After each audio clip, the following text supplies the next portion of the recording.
एक विद्वान थे, बहुत बड़े विद्वान थे, महाराष्ट्र के थे, वेद वेदांत के प्रकांड पंडित थे और बड़ा वैराग्य था। दिन भर गुरुकुल में बैठ करके और विद्यार्थियों को वेदांत पढ़ाते थे।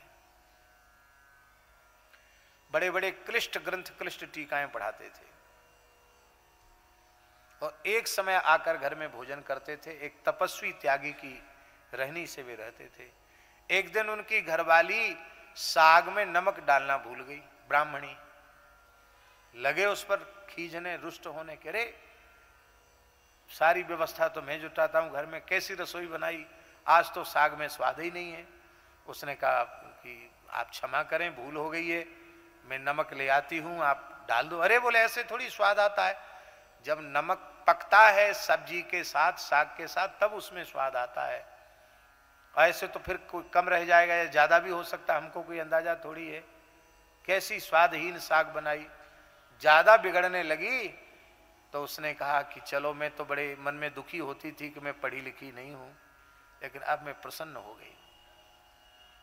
मैं तो पढ़ी लिखी नहीं हूं, घर का काम करती हूं, आपकी सेवा करती हूं, लेकिन इतना पोथन्ना पढ़ने के बाद भी, दिन भर ब्रह्म की चर्चा करने के बाद भी आपको ब्रह्म में स्वाद नहीं आया, अभी भी साग भाजी में स्वाद खोज रहे हो, तो आपसे अच्छी तो मैं बिना पढ़ी लिखी अच्छी।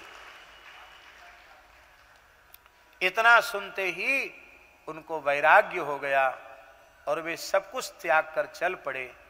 और एक संत के, शायद मनको जी बोधला की बात है, किसकी है, मानको जी बोधला, उनके पास चल पड़े और वहां जाकर के उन संत से बार बार पूछने लगे कि मैं कौन हूं, क्योंकि मैं कौन हूं इसका परिचय प्राप्त करना ही ज्ञान है।